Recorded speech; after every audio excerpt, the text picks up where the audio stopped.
Hello guys, bersama lagi kita di dalam Alright Nopo Channel dalam segmen Suara Orang Kampung. Alright guys, so sebelum kita teruskan, jangan lupa tekan butang subscribe, like, dan share. Mari kita tonton berita panas hari ini. Oke guys, Kerajaan Perikatan Nasional pimpinan Muhyiddin Yassin memang terlalu bijak menggunakan semua sumber termasuk peguam negara. Hari ini, beberapa peguam terkemuka tanah air mempersoalkan apa yang telah dilakukan oleh pejabat peguam negara. Ini berbeza dengan kenyataan Perdana Menteri yang katanya tidak campur tangan dalam hal-hal kehakiman. Tetapi yang dilakukan oleh peguam negara sepertinya ada tangan gaib yang mendesak untuk berbuat sedemikian mengikut telunjuk. Memang mengejutkan, tapi kalau benarlah perkara ini berlaku, kita rakyat Malaysia mau percaya kepada siapa lagi? Mari kita lanjutkan berita seterusnya.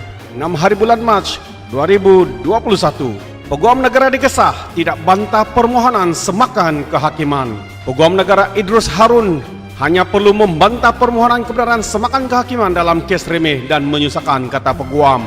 Peguam kanan Bastian Pius berkata, Peguam Negara hendaklah menggunakan statusnya sebagai pelindung kepentingan awam secara berhema dan hanya atas alasan undang-undang. Katanya lagi, paras ambang bagi pemohon memperoleh kebenaran dan mencabar pihak berkuasa awam adalah rendah dan harus disokong dengan syarat ia tidak remeh dan tidak menyusahkan, kata beliau.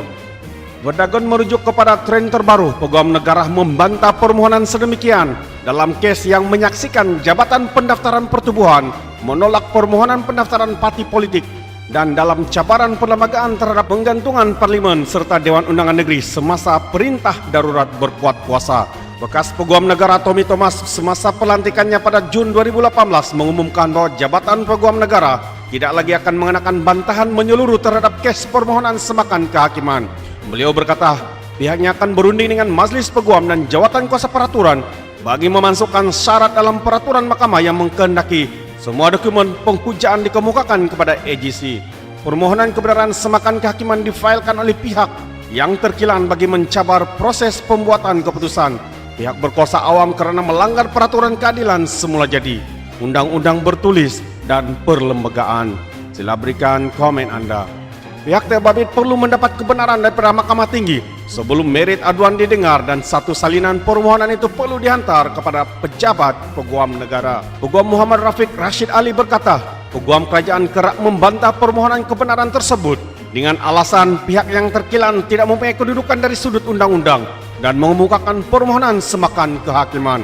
Klausa pengecualian dalam undang-undang bertulis juga mengecualikan mahkamah daripada mendengar aduan sedemikian. Katanya oleh itu, akses kepada keadilan dinafikan apabila hujah penuh litigan tidak didengar, kata beliau. Rafiq berkata status Peguam Negara berubah setelah permohonan kebenaran diluluskan kerana pegawai bawahannya akan bertindak mempertahankan keputusan dan tindakan eksekutif. Peguam Arking Gadaran berkata, banyak masa dan sumber disia-siakan apabila Peguam Negara membantah permohonan kebenaran itu. Katanya setelah rayuan berjaya, perkara itu akan dikembalikan ke Mahkamah Tinggi agar merit kes tersebut dapat didengar, kata beliau. Keng Gadaran berkata, permohonan semakan kehakiman membantu dalam promosi dan pengembangan undang-undang perlembagaan dan pentadbiran negara. Jadi saudara dan saudari, seperti mana yang saya katakan awal tadi, sepertinya ada tangan gaib yang mendesak supaya Peguam Negara membantah dan menolak permohonan yang dilakukan. Terima kasih kerana mendengar dan menonton video ini. Fikirkan, dan sebelum saya mengundurkan diri, seperti biasa peribahasa mengatakan, tapapun kangkap, dua tahun keinginan. Sekian, bye-bye.